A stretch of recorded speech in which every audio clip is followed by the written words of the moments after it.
High rise में हम देखते हैं सर कई मंजिल हैं तो सेम लेआउट है घर का, जो दूसरी मंजिल वाले का लेआउट है वही चौथी मंजिल वाले का है, वही छठी मंजिल वाले का है, लेकिन दूसरी मंजिल वाला है वो तो मौज कर रहा है, लेकिन चौथी वाला परेशान है, छठी वाला मौज कर रहा है, या मतलब अलग अलग, कोई खुश है उसी लेआउट में, उसी डायरेक्शन में सब कुछ। सर ये कैसे हो जाता है? ये बात बहुत अच्छी पूछी आपने। अभी जैसे हमने पहले भी बताया था आपको कि इन केस आप कोई भी एक नाम बोलिए, कोई भी एक डायरेक्शन का नाम आप ही बोलिए। मान लीजिए एक ईस्ट हाई राइज बिल्डिंग में ईस्ट फेसिंग है सारे का, ठीक है, एंट्री उनकी ईस्ट से। अब क्या सबका जन्म जो है मॉर्निंग में होगा? ईस्ट का मतलब हो गया अर्ली मॉर्निंग 6 to 8, जहां हमारा सनराइज होता है। अब कितने लोग उठा के देखोगे उनको वो बहुत ज़्यादा सूटेबल होगा घर जिनका अर्ली मॉर्निंग घर में जन्म होगा। मान लीजिए 4 लोगों का मिल गया, 6 लोग रहते हैं, 4 लोगों का मिल गया, उनको 100% सूटेबल होगा। वो घर उनके लिए पीस एंड प्रॉस्पेरिटी का होगा होगा होगा।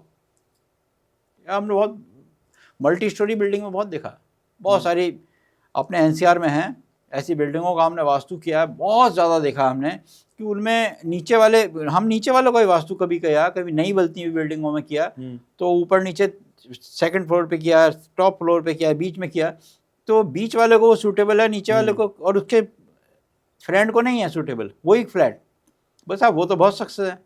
हमने कहा आपका बर्थ टाइम है इवनिंग का, इनका मॉर्निंग का, आपका इवनिंग का 10 o'clock है, 10 to 11 है, तो आपको नॉर्थ वेस्ट का जाके लेना चाहिए, वो आपके सूटेबल ज़्यादा होगा, क्योंकि आपके नाम है, आपकी रजिस्ट्री या अटॉर्नी वो आपके नाम है, बिल्डर से आपके नाम है, तो आपको वो सूटेबल होगा। और ये भी डिपेंड करता है कि महादिशा अंतर्दिशा कौन सी चल रही है कुंडली में, बट मेजर रोल जो होगा ओनर जो होगा उसका डायरेक्शन बर्थ का किस समय।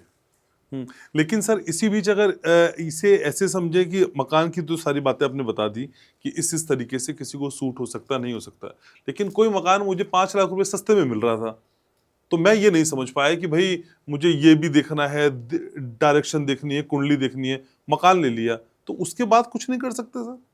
बहुत अच्छा सवाल है भी आपका।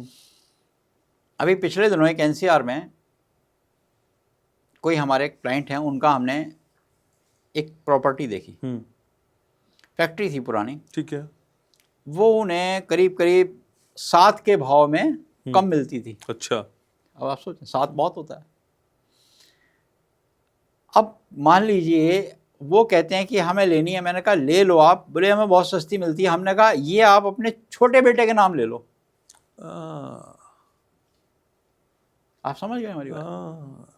ठीक ठीक। हमने कहा आप अपने नाम लो, मिसेस के नाम ले लो, इसके नाम ले छोटे बेटे, मतलब इसका वो कुंडली में ही योग है कि इसके नाम ले लो, आपको 7 तो यही फायदा हो गया, पहले दिन ही खरीदते ही फायदा दे रही है वो चीज़ आपको, और आज वो बहुत अच्छी चल रही है। क्योंकि रीजन अगर वो लेते बड़े तो वो नेगेटिव हो जाता। आप बात समझिए, आप जिस डायरेक्शन में जाना चाहते हो, जो वे है वास्तु कहता है राइट एक्यूरेट जाना चाहिए अपने बर्थ के अकॉर्डिंग। अब आपका बर्थ हुआ है इवनिंग में, तो आप इवनिंग की डायरेक्शन में जाओगे ना। देखो बिल्कुल इसका स्पष्ट लॉजिक है, आपके बहुत सारे मिलने वाले वो इस बात को जानेंगे कि बहुत सिंपल वे में समझ सकते हैं। जहाँ से सूरज निकल रहा है वो ईस्ट है, उसके पीछे वेस्ट है, और राइट साइड में हमारे साउथ है, और इधर हमारे नॉर्थ है। इधर हमारे जो सामने की साइड हुई ईस्ट में, यहाँ पे सवेरे 6 बजेंगे और शाम को 6 बजेंगे वेस्ट में जाके, और दिन के 12 बजेंगे साउथ में जाके, रात के 12 बजेंगे नॉर्थ में जाके।